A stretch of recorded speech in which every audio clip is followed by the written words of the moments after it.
Good morning, good afternoon, good evening, as they say these days in these web events, and welcome to this loss and damage. It could be your turn next. We figured that loss and damage is a huge subject, and not many people are aware of what loss and damage really is. So we thought to make it a little more familiar to everybody. Uh, we decided to have this event with the advent of the Environment Day, 5th of June, another Environment Day. Speaking of which, have you noticed that the state of the environment, biodiversity, climate, oceans, land, air, lakes, rivers, you name it, is getting worse year in, year out? Imagine what it would be like if we didn't have Environment Day. But I digress. Our subject is not really Environment Day. Our subject is loss and damage. And I will start with some definitions to set us the background and the scene. First of all, this event is being organized in the context of the IM Compact project, which is a Europe Horizon research project aiming to support the assessment of global climate goals, progress and feasibility space, and the design of the next round of NDCs and policy planning beyond 2030. And the acronym is Expanding Integrated Assessment Modeling, Comprehensive and Comprehensible Science for Sustainable Co-Created Climate Action. That's where the act comes from. IM Compact. IM Compact, the project lead of IM Compact is the National Technical University of Athens, where Professor Doukas is here with us. And the Technical University of Mombasa, which I have the honor to be, is one project partner. So another definition that I like to state and clarify is what we mean by global north and global south. Now, these are not really only geographical coordinates. Global north and global south, of course, there are four countries in the global south, but global north and global south are really defined by income coordinates. There are a lot of poor people in the global north already suffering from loss and damage. So we have to keep that in our minds. Just transition is something that's is in the air. Everybody's talking about, and just transition is actually greening the economy in a way that is fair and inclusive and possible to everyone concerned, creating decent work opportunities and leaving no one behind. That leaving no one behind is easier said than done, as I hope we will discover later. So, loss and damage, the major issue of our discussion. Loss and damage is something that appeared in the news, and a lot of people came to hear about it first at COP27, when for the first time it was approved in the agenda, and it was the loss and damage fund was created. At the moment, it's just an empty dress. It needs a lot of fat to be made into an actual fund, but it's a great step. And what makes it great is that loss and damage began almost 30 years ago, 1991. That's when people, Vanuatu is an amazing country, they started demanding some sort of compensation for the loss of their lands due to the rise of sea level. Of course, the response to that was totally negative for 30 odd years. The group of developed countries didn't want to hear about it, and they just wanted to cover it with more adaptation and mitigation efforts, although even in that they failed to provide the necessary financing. The definition of loss and damage in the context of the UNFCCC is that loss and damage is the harm caused by anthropogenic, human-generated climate change.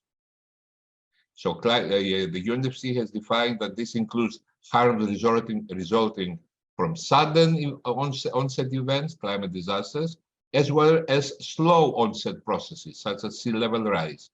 Loss and damage can occur in human systems, such as livelihoods, as well as natural systems, such as biodiversity, through the emphasis in research and policies on human impacts mostly.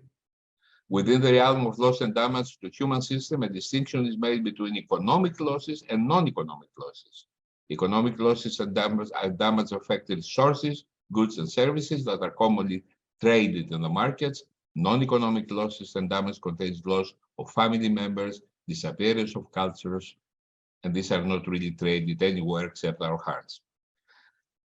Let me just say that this is loss and damage in connection to climate change, because loss and damage has many forms, and is any loss of property and life and livelihood and wealth because of somebody else's intervention for their own profit and needs. But we will discuss all that during the course of this discussion. So let me first turn to our first panelist, Hilda Nakabuye Flavia, if I didn't kill your surname, Hilda. Hilda is an Ugandan climate and environmental rights activist who founded Uganda's Fridays for Future movement. She also advocates for greater gender equality and racial diversity in the climate change movement. One of her environmental concerns is saving Lake Victoria, which connects Uganda to neighboring countries. And she studied in Kampala International University. Stopping the development of East African crude oil pipeline is a primary life target for Hilda, and she's you can see it in demonstrations in not only in Uganda but also in Europe, facing Total Energies, and that's really amazing. And she has our support in that. So, dear Hilda, my first question to you. You are fighting daily to stop the construction of the East African crude oil pipeline, which, if constructed, will pass through Uganda and cause major loss and damage, as of course, many places and communities will be impacted. Please give us the state of play with East African crude oil pipeline project as it is right now.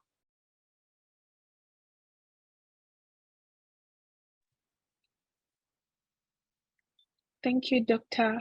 Hi, everyone. I'm glad to be here. The state of play with the East African crude oil pipeline. Maybe a brief introduction for those that haven't heard about it. It's a pipeline that will start from a place called Hoima in Uganda, through Uganda, through Tanzania, and to the port of Tanga, and that is at the Indian Ocean. It will be a 1,143 kilometers long pipeline. It will be the world's most heated crude oil pipeline. It's a third of this pipeline is estimated to pass through Lake Victoria water basin. It has already impacted over 100,000 people. It has passed through 400 villages. And in case of an oil spill, over 40 million people's lives will be at risk of this pipeline. It is a major challenge to our environment, our economy, our agriculture, and our tourism. And it is already affecting very many people, especially farmers. At the point, or maybe about what has been happening for the past month, is that activists around the world have been campaigning to stop this pipeline. We have been attending different annual general meetings for different banks and financial institutions that are supporting Total Energies. This might not be directly funding EACOP, but also supporting Total Energies is supporting all the work that they do in fossil fuel fossil fuel production. So earlier this month, we attended the Swiss National Bank AGM that was in Bern, and we demanded that shareholders and all bank CEOs to stop supporting Total until they align their climate plans to support renewable energy. And we demanded that they stop supporting Total. even with other projects, not only the East African Crude Oil Pipeline, but wherever Total is working. And with that, we wrote letters. We talked to different media houses in Switzerland about this, and we also worked together with different NGOs or CSOs that are based in Europe. And then recently we attended Total Energies AGM, which was held on the 26th, and demanded the same. Different activists from around the world joined, and to demand Total to stop the construction of the East African Crude Oil Pipeline and also any other fossil fuel projects elsewhere. And we also reached out to Credit Agricole Bank, as Credit Agricole is also one of the banks that are supporting Total. And since the Paris Agreement was signed, Credit Agricole has so far funded $9.4 billion into Total's work. So that is a lot of support for fossil fuel work coming from a bank that was started to support farmers. So it's more of a contradiction with their values, with their agenda. So we demanded that Credit Agricole stop funding Total.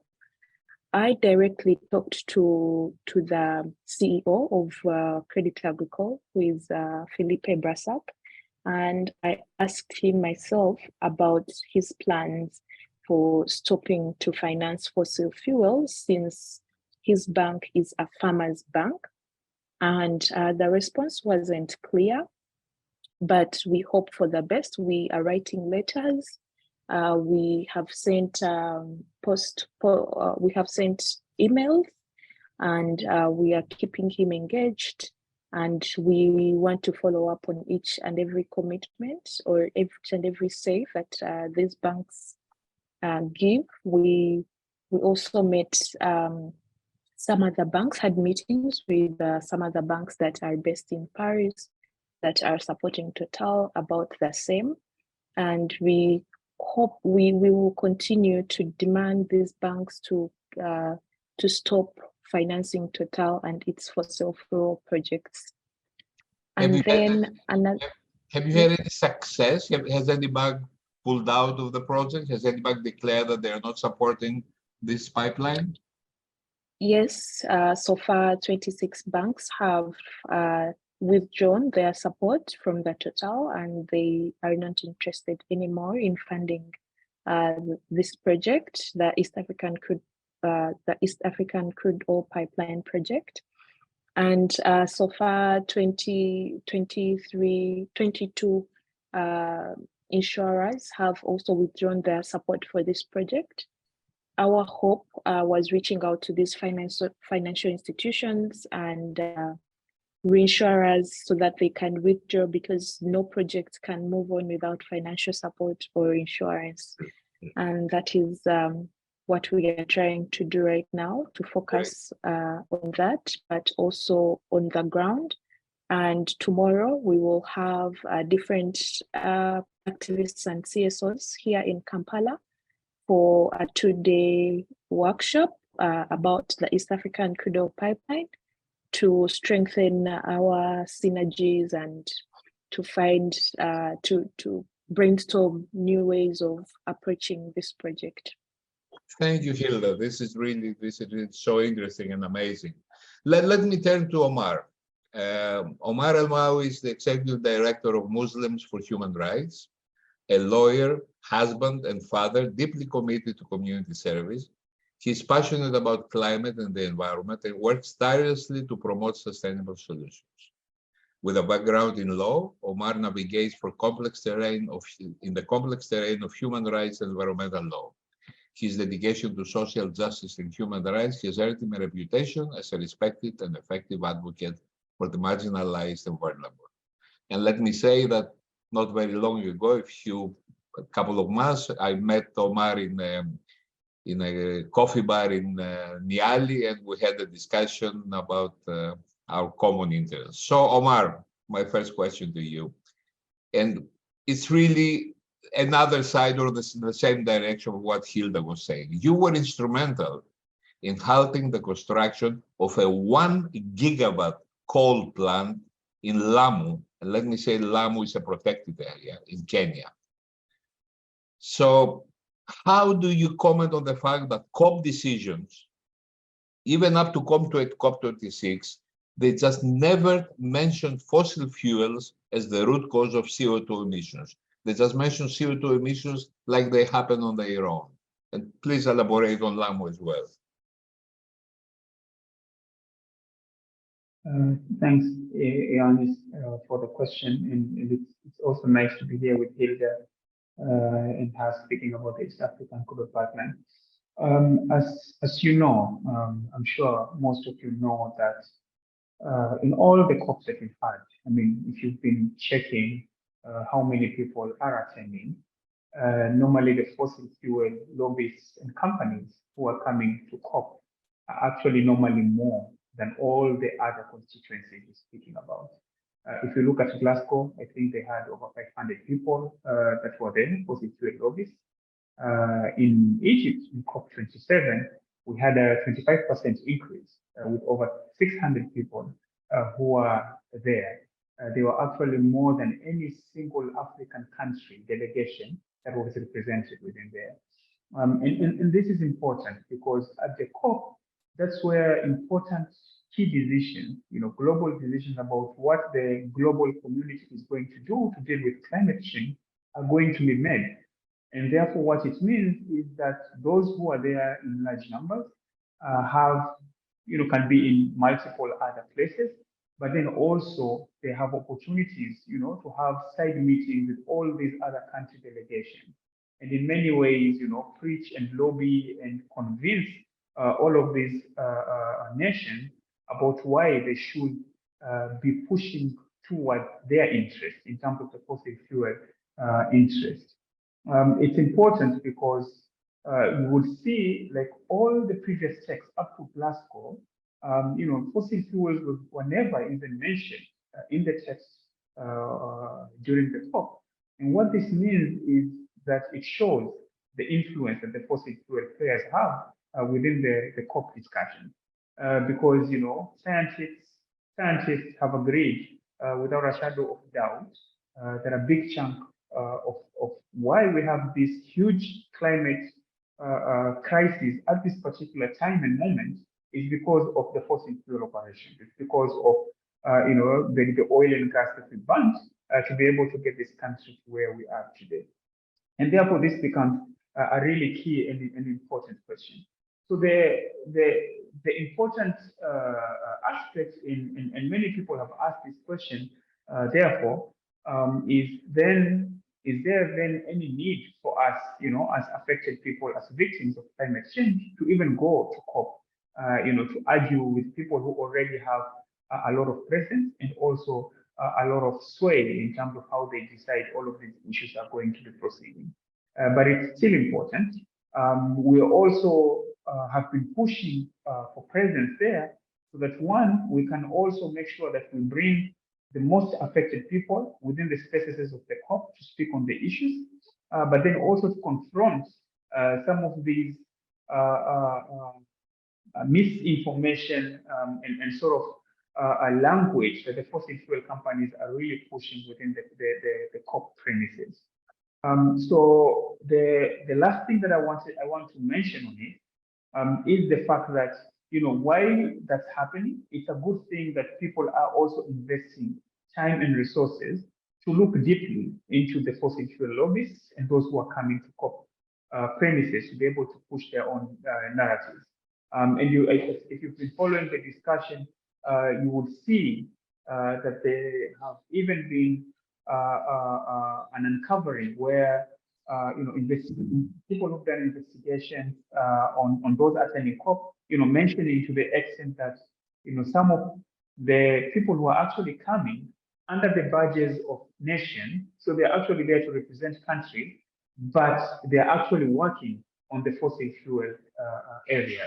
And this is problematic because if you've been to COP, you realize that there are multiple different layers of discussions and negotiations that are happening. And therefore, if you give a fossil fuel lobbies an ID where they can access nations and can access areas where negotiations are being done at the extent of nations, it means that fossil fuel lobbies are there. They're pushing their own narrative in the name of a certain nation, and the most affected people and their communities are not allowed to be in these areas because mostly they go to COP, a civil society organization.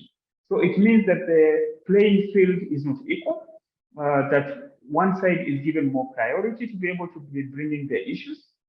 They are in many ways, lobbying and I suspect even utilizing different ways, including corruption and, buying some of those decisions to make sure that they get the support of the specific governments that they want to see getting the support.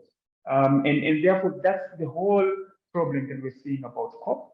And I'm glad that, I'm one of the many people who are really doing as much as possible to bring our gospel to the COP, but also to tell them if they don't fix all of these problems that we're seeing, and they don't necessarily put the interest of the most affected people into consideration, then, it's also a possibility for us to either find our own other different platforms to be raising our issues, or figuring out other creative ways of raising the issues. Because at the end of the day, we are more than all the fossil fuel proponents and all the government representatives that are in the COP premises. That's an interesting thought to add your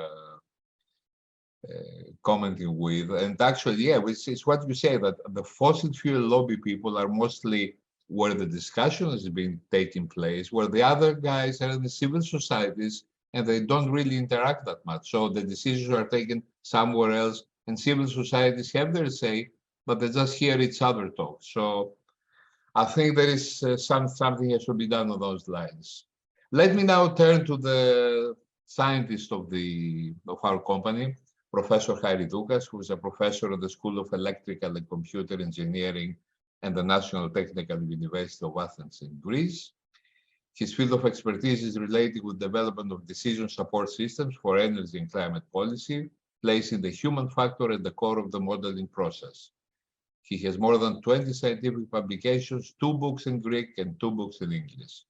And Professor Doukas is also a member of the Program Committee of the World Energy Council, co-editor of scientific journal Energy Sources. He's also the scientific coordinator of the IAM Compact project, which is running this event, and many more associations and in Greece and abroad. So, Professor Doukas, dear Haris, we're friends for many years. In the latest G7 meeting in Japan, they ended up with a decision that really made a lot of people mad, but that's their decision, that fossil gas is the bridging fuel. Actually, people thought that it wouldn't come to that, but they did. So for how much longer do you think our system can afford more fossil gas in the climate system? This is a heated debate. We all know that a decade ago, IEA, the International Energy Agency, announced the golden age of gas. However, as we all know, we had the war in Ukraine, the energy war that is still going on, as well as the war, and then many important, let's say, scientific bodies said something different. For instance, first of all, IEA, before the COP, the latest COP, the previous COP, sorry, announced the end of the natural gas gold age. In fact, the exact wording of the director of Birol was that we are finally within a period that will end the natural gas use as a bridging, let's say, fuel within the next years. Moreover, there was recently, I think 2 or 3 weeks ago a report from the European Academies, the Scientific Advisory Council of the European Academies. The title was Future of Gas. So it's an important body. All European academies sign this study, and the highlights are the following. First of all, natural gas is not cleaner than other fossil fuels, and using it instead of coal or oil risks achieving little or no reduction in greenhouse gas effects, and this is due to the largely unrecorded methane leakages, along, of course, with the whole natural gas supply chain. One other key outcome is the fact that in order to stop using natural gas, we should ban boilers. We are discussing about loss and damage, but in Europe, we have this difficulty. We have 65 million boilers installed in the EU to heat buildings. And heating is by far the largest use of natural gas. 8 member states have already adopted measures to ban these installations or require high levels of renewables in buildings. So stop using natural gas for heating is a high priority within the EU.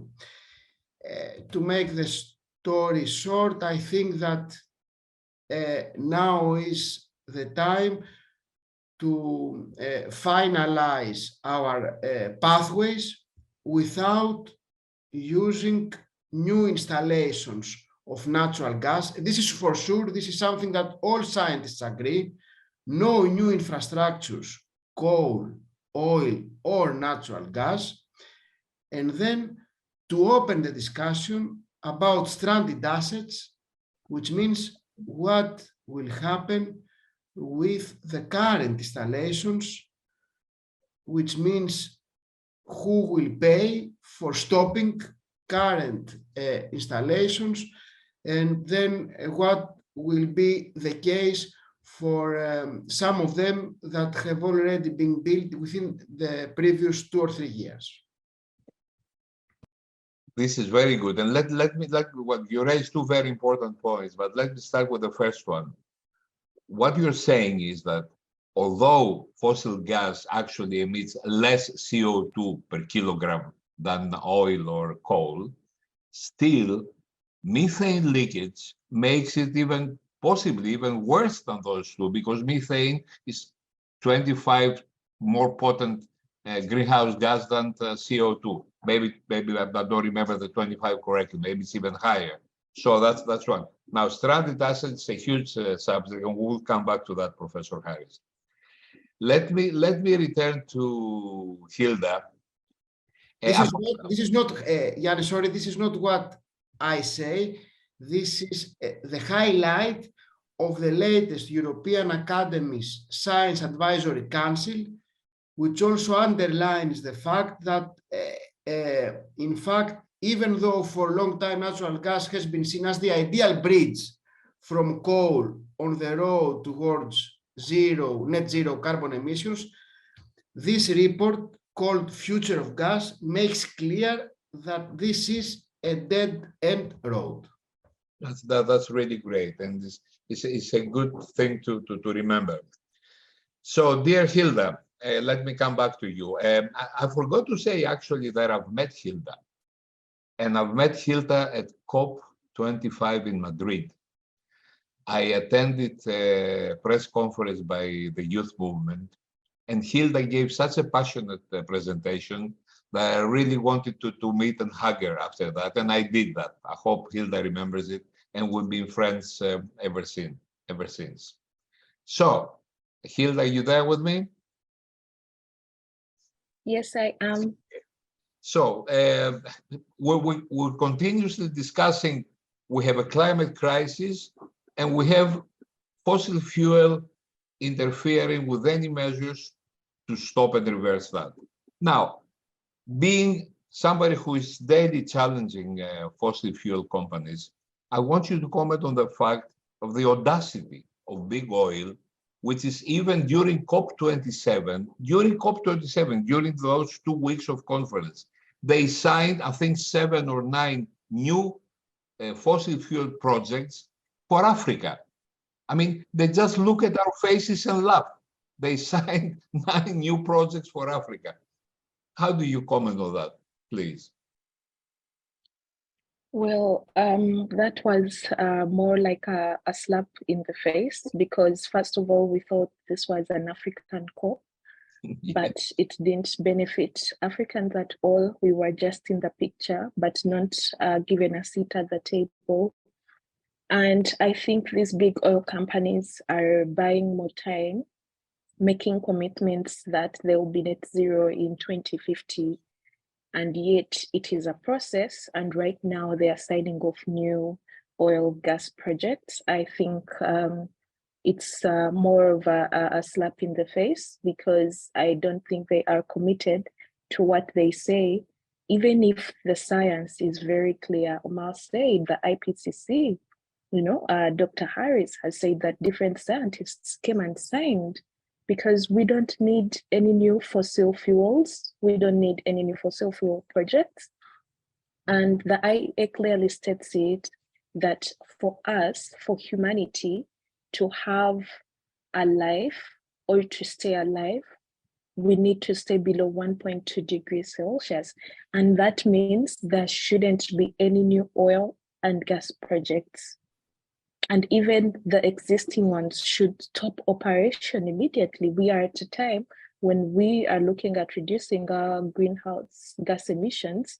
That means we shouldn't open up new sources of greenhouse gas emissions if we want to reduce the current emissions. And I think that they think they have the money and they think they can do whatever they want. But we are also not seated. It has been many years that we have been silent, that we haven't been recognized, that we haven't been listened to, that we haven't been heard. We are speaking out louder and louder, and we are getting clearer. So we will do whatever we can in our power, whether they listen or not. We will continue doing what we can, and also protecting our communities for the greater good and for future generations.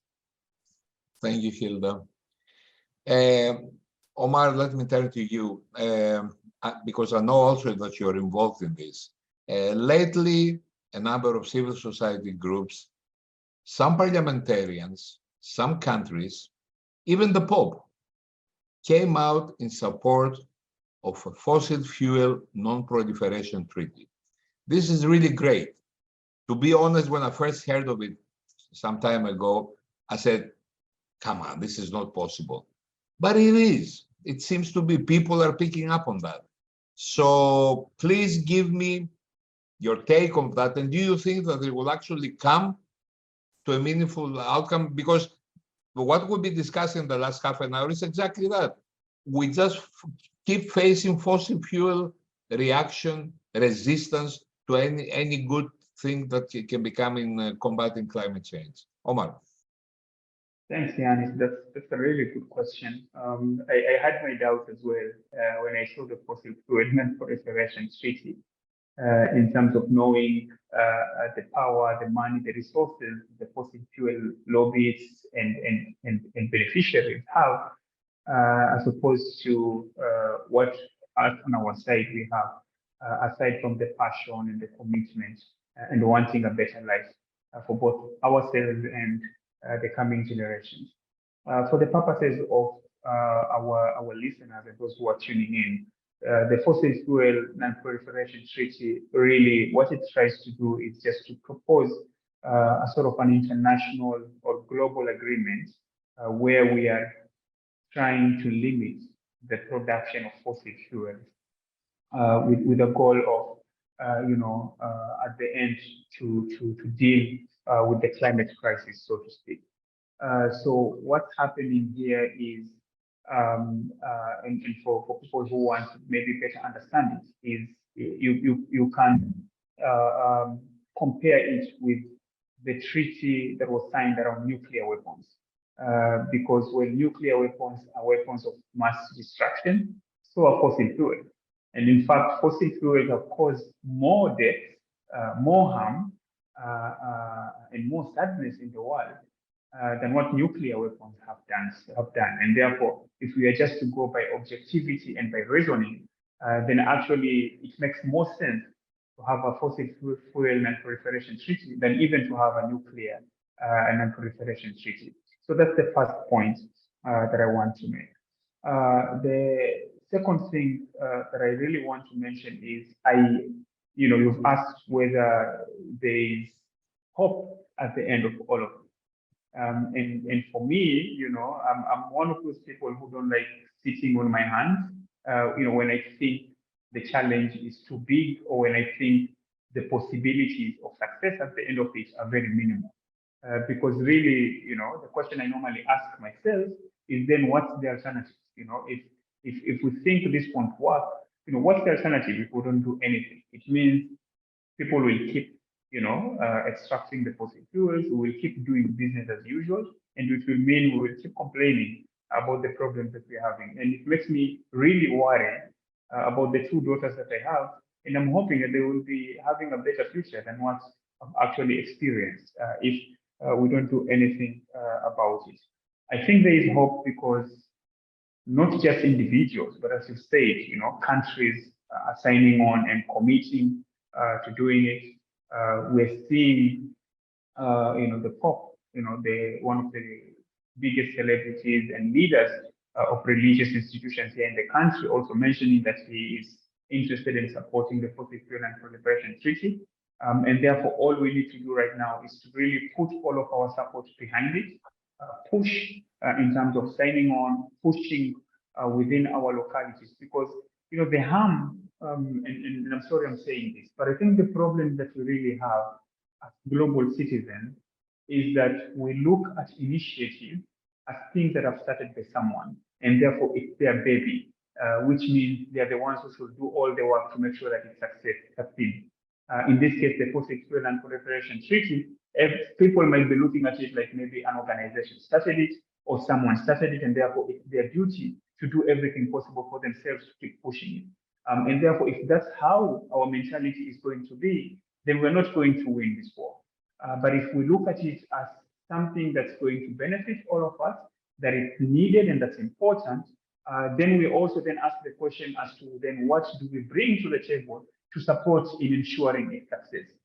As you say, it's a treaty that we have to make sure that countries buy on, which means that if I'm in Kenya, then what am I doing to make sure that parliamentarians within Kenya are actually aware about it and are actually interested in signing on to it? The same goes for the 170-something other countries that we have in the world. Everyone has to really bring something to the table for it to be a success. Because if we don't do it, then at the end of it, it's just going to be a brilliant idea, and it's going to end up as just a good dream. But we'll have to wake up from the slumber and continue to live with this reality that it seems we don't want to do much, to make sure that we resolve. Yeah, it's a nightmare or a dream. That's the question where we will end up. Okay, Professor Harris, you raised a very valid point about stranded assets, and I want to give me a few more thoughts on that. But I also want to say something that I had the other day, that brilliant climate change ambassador or minister from Pakistan. She was on a webcast and I was listening to her, and she said something about other people's money. Now, let me just say in a parenthesis, that was a beautiful movie by Danny DeVito, Other People's Money. And that stayed as a phrase, other people's money. So what she said was that if other people's emissions are causing loss and damage, then other people's money, the same people's money, should cover for the cost of loss and damage, which sounds logical. So I don't know if you can combine both questions into one answer. Maybe you can. So thank you, Harris. Let's try. For the stranded assets, just a quick story that you know. We had a conference. I think you were a speaker at Qatar Doha, and we were discussing if Qatar has significant natural gas reserves, we all know, and the economy is based on natural gas.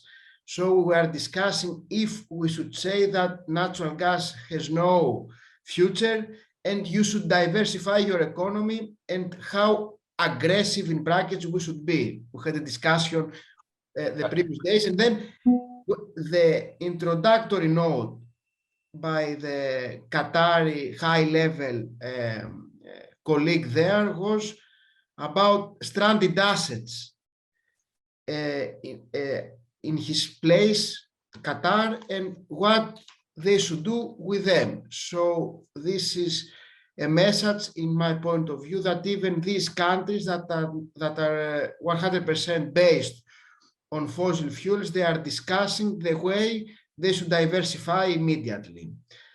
Now about this discussion, who will pay?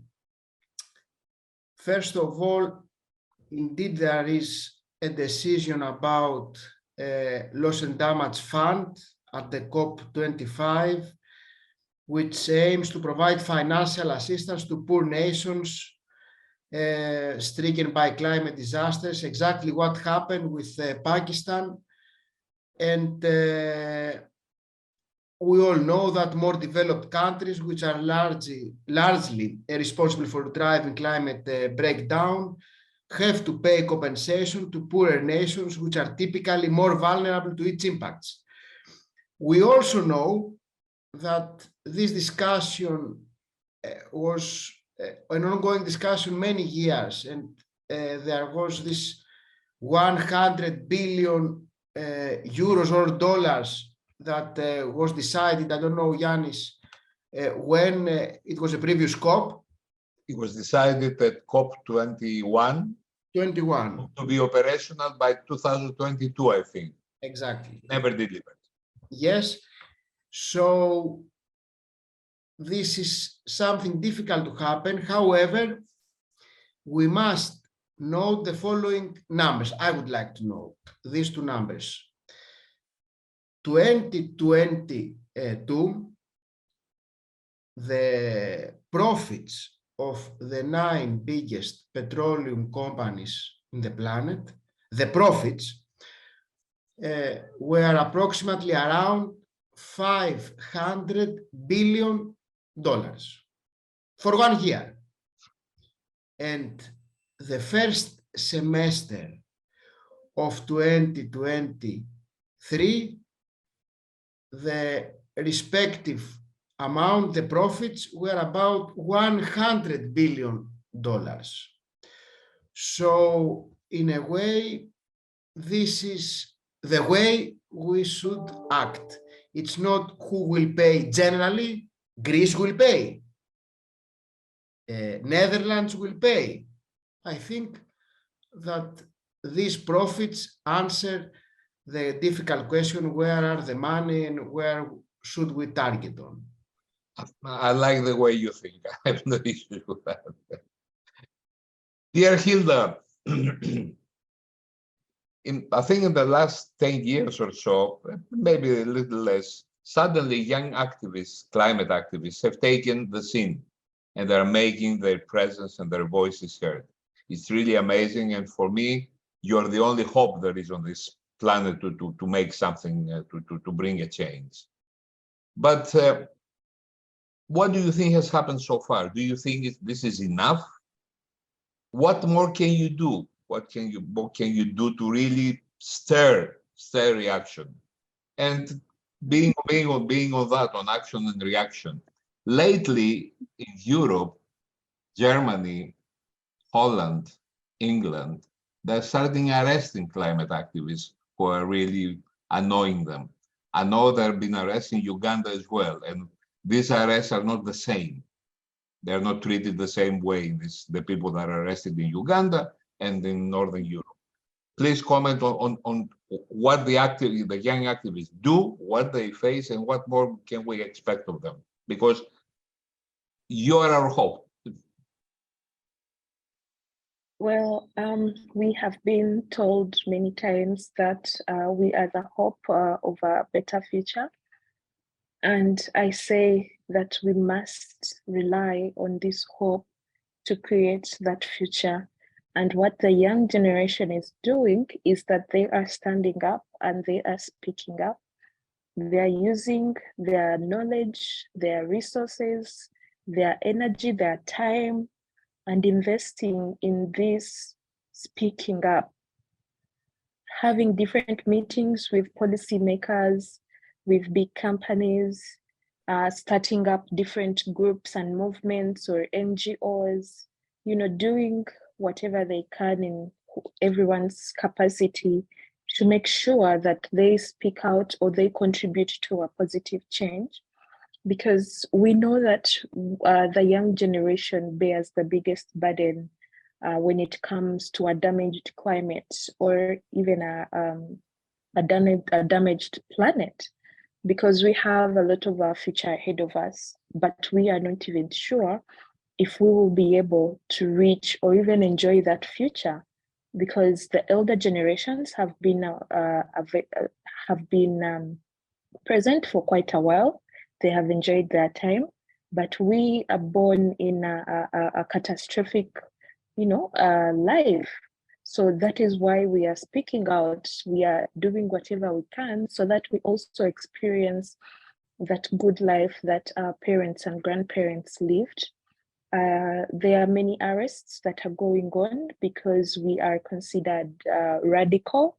And I think this is the way to go. Being radical is the way to go, because otherwise no one will listen to us. No one will act, because many people, many indigenous communities, many activists have been speaking up for, generations, but still there isn't action that is being made.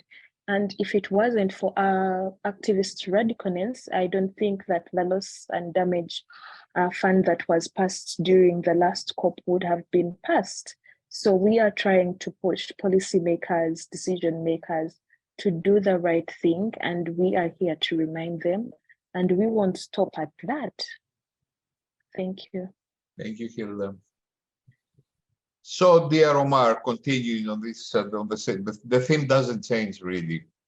This is 2023 is the most critical year until next year, as far as climate emergency goes. And in this critical year, we're placing our hopes in going to the wolf's den at the United Arab Emirates, and a big oil producing country, under the leadership of an oil lord, to expect to solve our problems. It would have been a joke, but it's not a joke, it's reality. What can we really expect to happen in COP28? Yeah, and it's a bad joke, so to speak. I know many people are worried. I've seen a lot of petitions of people trying, because it's not just happening in a petrol state, but even the president is, I think the boss of the oil company, the national oil company of the United Arab Emirates. And I know there's been a lot of outcry, a lot of people who've raised issues. And there's that small group of people, and I want to associate myself with this group, who have looked at this from a point of view that there's really nothing we can do in terms, because it's sealed. It's happening in the United Arab Emirates. This is the presidency because it's the country that decides which president they choose.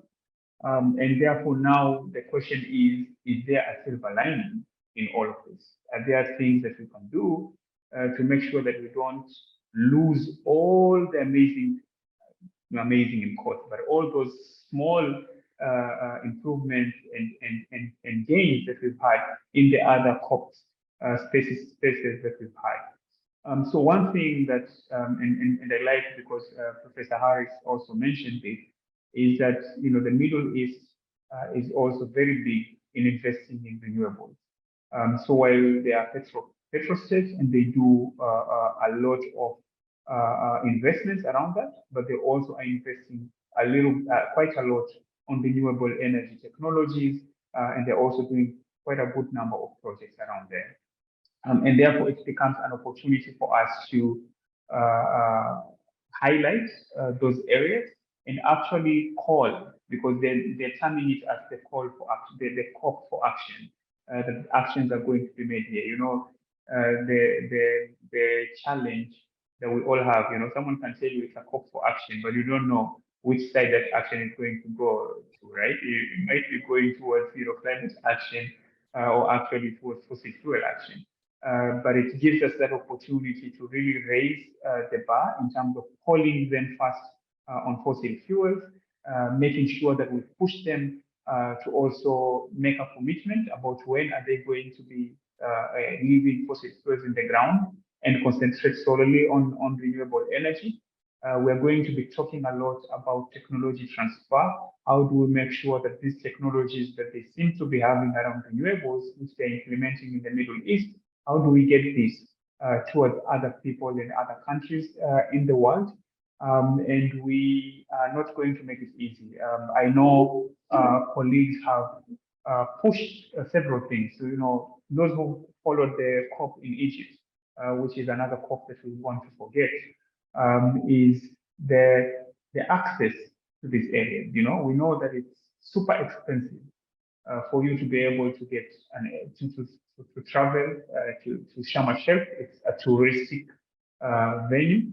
To be able to pay for accommodation, I think hotel rooms were going, you know, between $600 and above, and therefore, you know, young people like Hilda and myself, it becomes very hard for us to even be able to be there because we can't even pay to be there and make this engagement. So we're going to make sure, because the United Arab Emirates is the same problem. It's an expensive state for people to go. Accommodation and everything is going to be hard, and therefore people even getting access to the areas is going to be a problem. But we are pushing to make sure that young people, especially those who are in the front line and most affected, have opportunities to go there. We think it's an opportunity to push for more public engagement around the different issues that are being discussed. We know the Middle East is not the perfect or the place you will use an example when you're speaking about democracy, when you're speaking about public participation and people's involvement in issues. But we're going to use that to speak on the issues. And I think the other thing that we are looking at really doing is, for us who are going to the COP, we don't necessarily have to be guided by what their agenda is. You know, they normally release their own official agenda. This is what we're going to be discussing. So you see, it's a space that a lot of us are going, you know, tens of thousands of people go there. Then how do we also utilize that space to make sure that we speak on other issues that are affecting us? Because when you talk about climate change, you know, it's not applying in a vacuum. Climate change has issues to do with human rights violations. It has issues to do with people's displacement. It has issues to do with energy security. It has issues to do with food security and many, many other problems that we're speaking. So how do we also bring all these other issues within this space so that we raise the issues?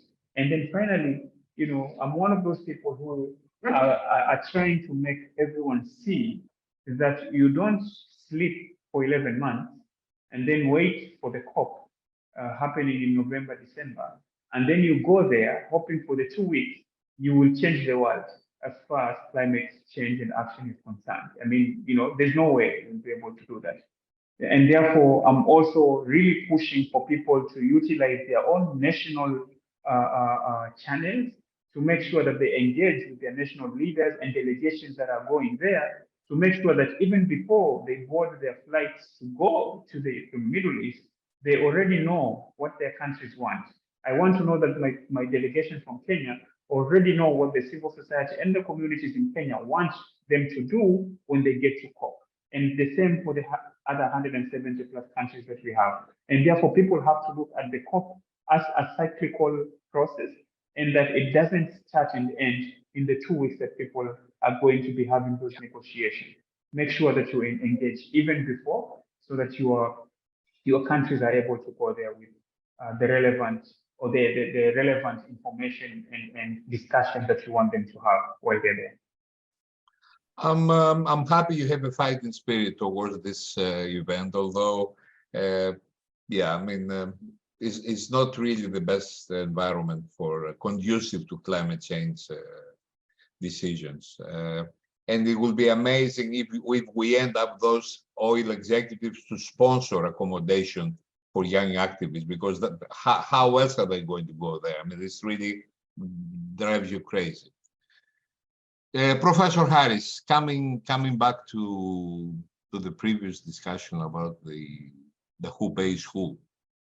There was a beautiful work carried out by Oxfam, I think it was only last year, that it presented that the rich 10% of this planet, people with money, emit 30% more CO2 than what is needed to keep 1.5 alive. And then 50%, the poorest 50%, emit only half of the requirement, meaning that the poor 50% are already doing their best unconsciously, because they don't have any energy access, most of them, towards achieving 1.5. This inequality, do you think is gonna lead us to keep 1.5 alive, or are we're going to overshoot it? Actually, I saw there is a new study out. I saw you tweet about a new study today, so perhaps you can elaborate on both these. This is climate injustice. So it has been noted many times by well-known scientists.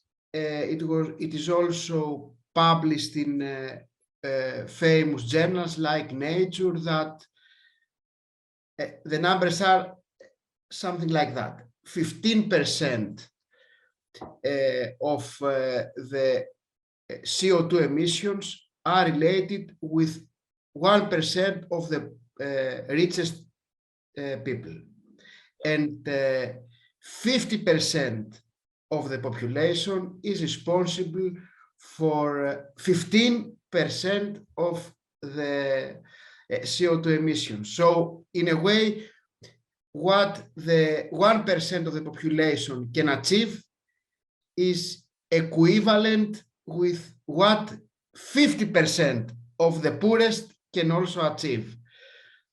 And this is what also inclusivity means, that we cannot press again more and more the poorest countries, because again it's far more difficult to create so significant changes to the 50% of the population, while the climate equivalent would be easier for changing the 1% of the richest colleagues. So then again comes the question how this can be achieved. You have all been within the COPs, and you know that people there are discussing about climate change, but they are moving with their jets and with limos from the hotels to the places that the leaders, that the conference are taking place. So there is always a contradiction. The richest people say that climate change is difficult to be addressed because there are many people in India or in China or in Africa, and at the same time they are using their planes to have a tour around the moon and back with their friends. So again, contradictions. And then if you see the carbon footprint, you will see that, for instance, people at the richest level, the richest people at, let's say, in the US have approximately emit 50 tons per year, while the poorest in Africa, 0.5 tons per year. So there is an ethical question here. Shall we change the 0.5 to 0 or the 50 tons per year to a more sustainable footprint? This is a societal transformation that is difficult, but this is something that has to be highlighted in order to have climate justice and not climate injustice. Thank you. The numbers are really killing us. I mean, you know, the comparison is it's amazing. So, dear Hilda, based on all that, what we're saying now is that you, I don't want to say we, but at least you are facing those people that really either don't want to understand or they're ignoring what we're saying. You've had the opportunity, because of East African crude oil pipeline action, to face a number of executives you mentioned before, and I hope you will face more. You have managed to bring it to the open discussions that are usually held behind closed doors. Now they have to apologize in public and say what they do and why they do it, even if they don't accept your recommendation to stop funding that damaging pipeline. So what do you think of these CEOs? Do they understand what they're doing? Or are they closing their eyes because that they fly those Lear jets and they, you know, the lack of oxygen does not, clouds their judgment? Or they know what they're doing and they're ignoring us? What is your personal understanding of those people? Well, having talked to some of the CEOs, I think that they know exactly what they are doing, but they are choosing to ignore us, to ignore the science, to ignore all the research that is being made. They are choosing profits over people because maybe they think they won't be around to face the devastation, or because they have enough money to buy them another life, or, you know, they have enough money to buy them food maybe for the next time and to pay for the fancy ACs and, you know, to have big screens. I think they're doing this ignoring thing, and they know exactly what they are doing. And I think they are buying time to do their dirty work, as, you know, on the expense of other people's lives and, you know, communities, so that they get enough money.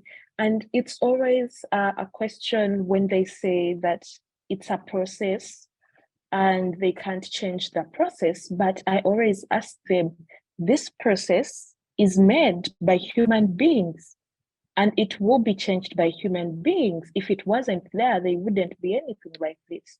You have the power, you are in a powerful position. You have to change the process, you know? I draw this to a movie I watched sometime. It's called Selma, and it tells a story of how Dr. Martin Luther King was trying to fight for the rights to vote for people in Alabama, and he was speaking to the president and telling him that you have to give Black people the right to vote. And the president was telling him, you know, it's a process. I don't have the rights. I don't have, you know, the power to do that. It will take years and years. It's not a priority. Until Dr. Martin Luther King led strikes on the streets, and people were battered, people were beaten, some died.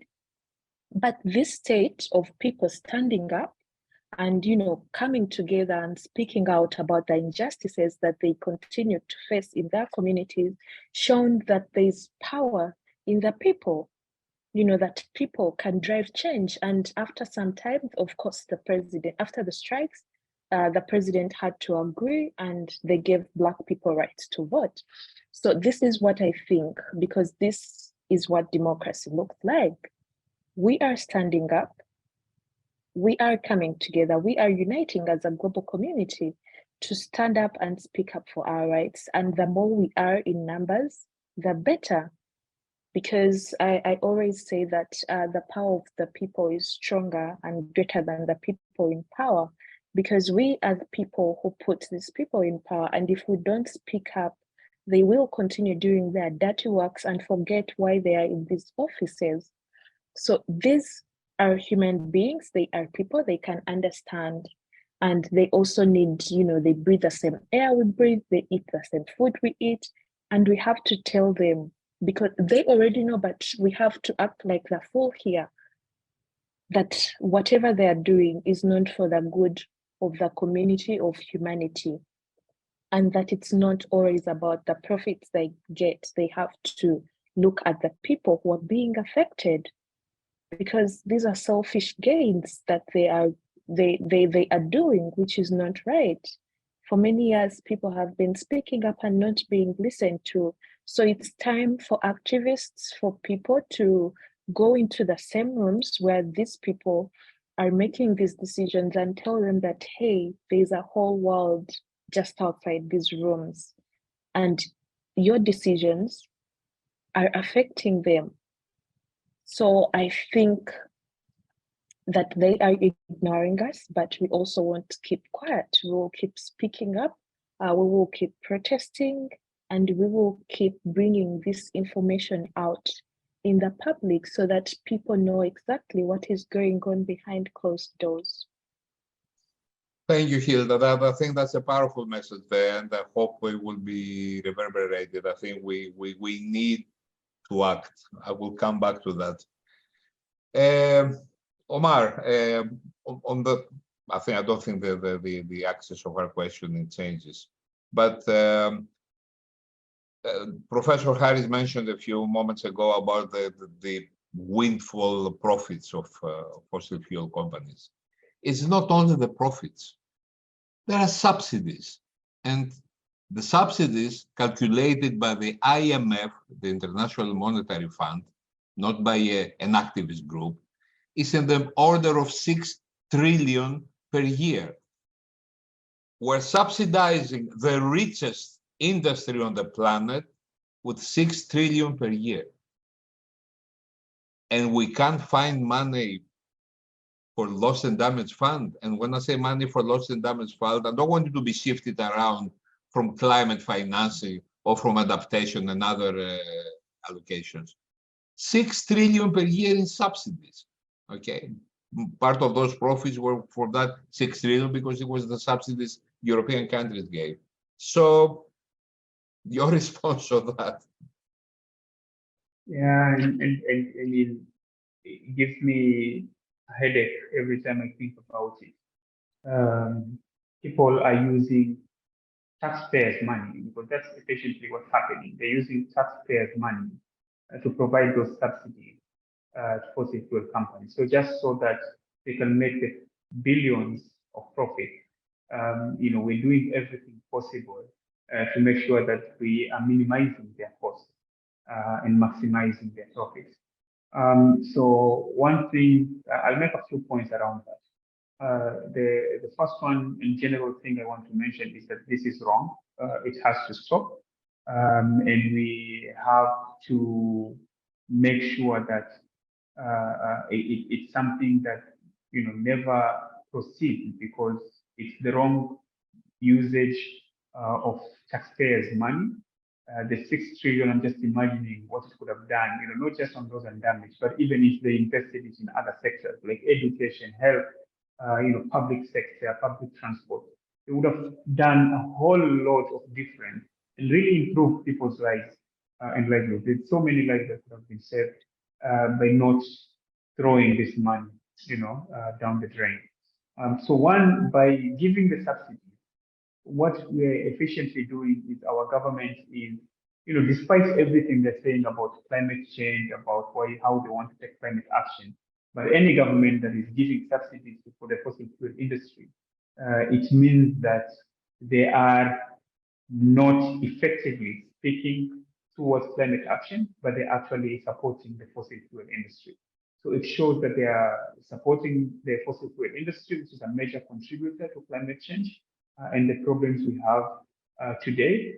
And it also affects our chances of transitioning towards the cleaner options that we have, energy options that we have. That 60 trillion, if it could have been put into renewable energy, a whole lot of difference that it will do. It also shows that the government is really prioritizing short-term sort of gains, economic gains, rather than the long-term sustainability of the planet and what it means for the people of this country. And it goes even beyond the subsidy. They also get tax breaks. A lot of advantages in terms of after they get their profits, we also don't deduct as much in terms of taxes. The second thing is the aspect around loss and damage, where I would want to mention, because these are the same governments who don't want to commit on loss and damage. They don't want to commit the necessary resources towards going into this kitty. While they've agreed to the text and say that we will have a loss and damage fund, but they haven't said how much it is. They haven't said how they're going to be making it. So the commitment, the discussion is really far from happening. And what this therefore means is that by continuing to give subsidies, it means we are taking money that could have been input into this basket of loss and damage and actually support the important action point around it. It's also what the governments are doing by providing subsidies is they're actually perpetuating global inequalities and injustices. The 1% that Professor has spoken about, the rich, that gap will keep growing because these are people who are doing everything possible to make sure that they make the most money and affecting lives and livelihoods and people and nature and the climate.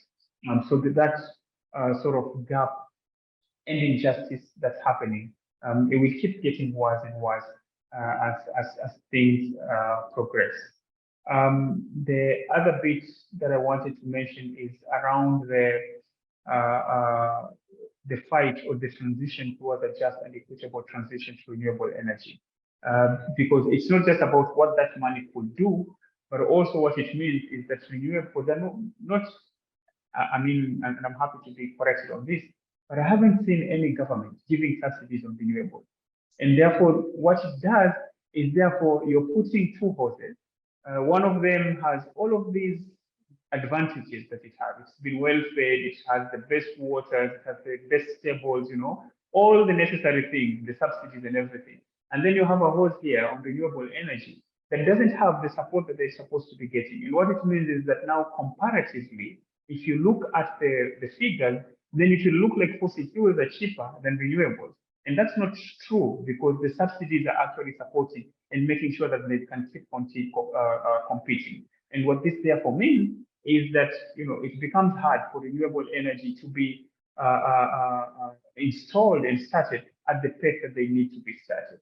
And then the final thing that I want to mention is how this is going to, in some ways, impede collective action and solidarity around climate justice and climate action.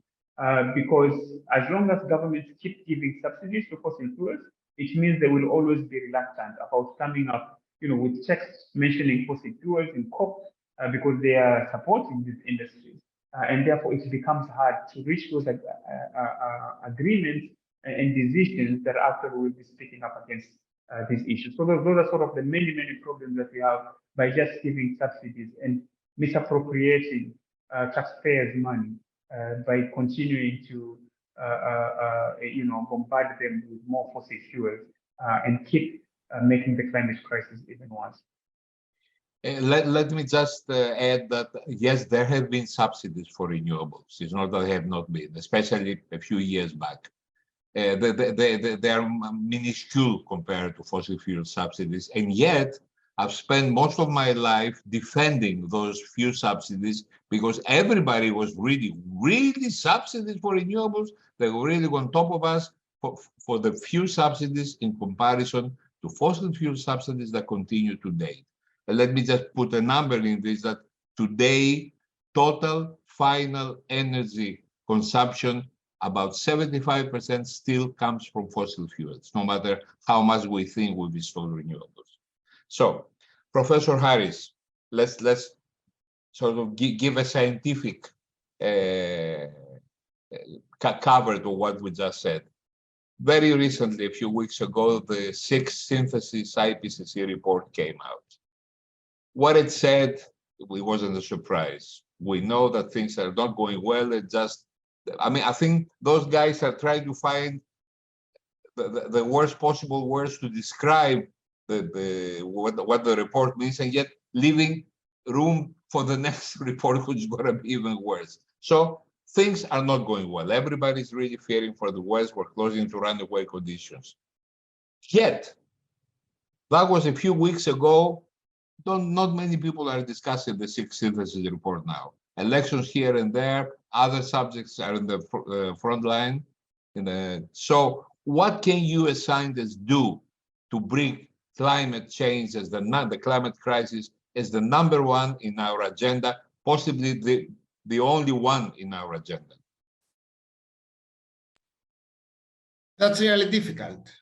I mean, we all know that climate change has to do with societal transitions and changes that are needed for the next 3 decades to happen. So, as we all know, governments, people like to see the next days, the next years, and not the next generation, even though they are discussing about it a lot. They are not walking the talk. So we've recently published a study. It was published at Nature that justified the following: the promises that have already been announced by the countries, they achieve to sustain, to keep the increase of the global temperature below 2 degrees. So what is then the problem? That there are still promises. So we are not 20 years before. We have pledges, we have targets, but the reality is that we do not keep our promises. So we say that we should phase out fossil fuels or phase down or whatever, but in fact we are now developing new fossil fuel plants. Or we are saying that we will reduce CO2 emissions, but we will start reducing from 2030 or 2040 and not from tomorrow. And this is, I think, now the challenge. Stop new promises. We don't need new ambitious scenarios and narratives. We just need to walk the talk and start implementation. What has been announced is a good start. Can we realize that these are decisions that are related with our next years and not 2050? This is, I think, the most critical thing to be introduced in the dialogue, and climate activists and people that have the power to influence other colleagues, and especially young persons, they should direct the discussion in this respect. Let's proceed now towards implementation, not again empty promises about zero pathways around 2060 or 2070, zero efforts now. Thank you, Professor Harris. I think this is really important because we may talk for ages about what is needed, but if we forget the time dimension, I think time is very important. We cannot postpone our action for later. It's either now or we're done. I think we have covered as much as somebody can cover the issue of the destruction caused by climate crisis and the lack of response by those responsible at this time. Coming back to loss and damage, which is really the subject of this discussion, I want to just remind us all that the definition of loss and damage is really climate displaced people, climate induced migration. It's expected those numbers to shoot over to hundreds of millions by mid-century. How are we going to deal with those? This is loss and damage, economic and non-economic, being evicted from your own homes. And there are also two words that are missing from the dialogue. This is responsibility, claim, liability, reparations. These things do not happen on their own. Somebody is responsible. I'll just say one comment attributed to a Bangladeshi consultant at COP26. He said, the term loss and damage is a euphemism for terms we're not allowed to use, which are liability and compensation. Reparations is even worse. I think this is really the case. We know that we are right, and nobody is really daring bring the issue out into the open.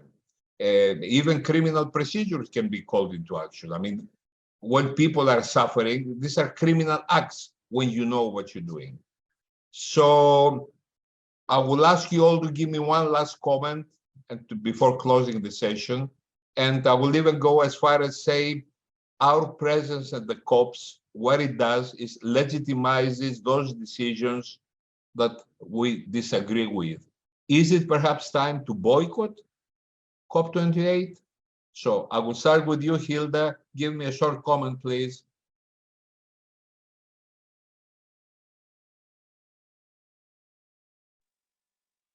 Thank you, Doctor.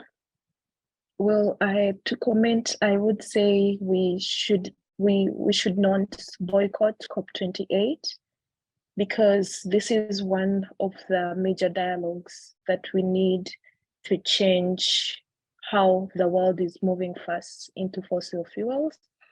However, I think we will use these platforms, these times, to work together to brainstorm new ways of approaching these fossil fuel companies, to build synergies, to build more actions and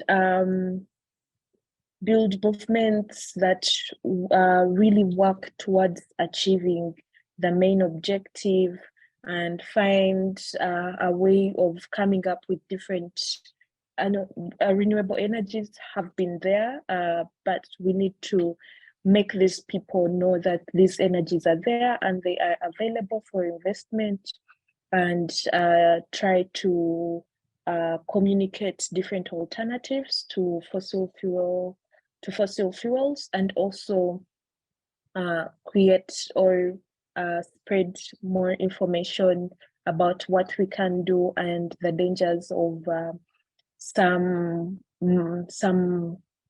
new ideas like geoengineering that the rich are trying to implant in people's minds, that these are the hopeful ways to go. I think we shouldn't boycott COP28. Yeah. Thank you, Hilda. Omar. I mean, same for me. I think, because my worry is those who boycott, there will always be others who will want to go. And these organizations, that we normally call them government-owned non-governmental organizations. So the governments also have their own CSOs, civil society organizations that they form, who will be taking up that space. And therefore, by not going there, actually the harm is even going to be worse. It will mean that our issues, our negotiations and pushing for different things won't happen. And therefore it becomes very hard for us to stop. What many people who've been going to these COPs will tell you is, despite at the very end, if you get a text that you are disappointed with, sometimes that's not the evil or the worst that could have happened. Maybe the previous text was even worse than that, and people had to fight to make sure that they got to where it is. So we're able to sort of derail and not have the what's happening within this area. But as a way of closing, I want to mention that loss and damage definitely still remains a critical challenge for the road to a just and equitable future that we're speaking about for the world, but more specifically for the most affected areas and regions. We have many vulnerable communities and countries as well that are really experiencing some of the most devastating impacts of climate change. And therefore, without supporting them and giving them access to this loss and damage fund, it means that those losses, those impacts will only escalate, will continue escalating and becoming even worse and worse with each day, more lives lost, more livelihoods destroyed. It also, I think, is important for us to push, because if we win this argument around loss and damage and get resources around it, it means in some way that we will be able to continue pushing for a shift away from fossil fuel and asking for these resources to be redirected towards renewable energy and vulnerable communities. I think it's possible to get there, but there's a lot of innovation that still needs to happen. There's a lot of collaboration that still have to happen between not just civil society, but also our governments and corporations. And then lastly, we also need to have our leaders, I don't like calling them leaders, but our political representatives have to have the political will to really get us away from this. I think there is hope at the end of all of this, but there's still a lot of work for us to do to be able to get to where we need to be, where we really want to get to our destination in terms of having all of these issues resolved. But at the very end, I think the world is made up of more good people than bad. And therefore, at the end of it, is we just have to activate those voices, those people to buy and see this as their problem. And when we're able to do that, I think we'll be able to convince them, as what Hilda has said, that the power of the people is stronger than the people in power. Thank you, Omar. Harris. We should not stop, let's say, activities within the COP, but we should promote a new joined-up agenda for action to meet these global imperatives of more energy and climate neutrality in the context of affordability and social justice. So I agree with what has been said. The transition cannot be achieved through technology innovation only. We need to shift away from the still dominant supply-centric mindset. We should promote this new humanizing energy agenda, again with broader innovation and more inclusive cooperation, which is essential. So we should promote with all our efforts, our means, a new joined up agenda for action. So we try today in this panel to alert you to the fact that loss and damage is happening, is real, is damaging, is not restricted to faraway lands and peoples we only watch on TV. It's already happening to people like you and me, and tomorrow it will happen to people like you and me. There is no escaping scientific facts. And what's more important is what I think Omar and Hilda try to underline. Don't expect other people to solve the problem for you. Join in. Get off your TV chair. Stop watching what's happening to other countries. Join those activists. It's the only way to solve the problem. You may not go down in demonstration, but there are millions of ways to support. You can disseminate their message. You can amplify their voices. We need to be heard. This is our future, and our future is on the line. Not our future, our children's future. And our children and our grandchildren, in my case, will never forgive us for sitting on the sideline and letting their future being destroyed. Thank you for watching. Thank you, Omar. Thank you, Hilda. Thank you, Harris.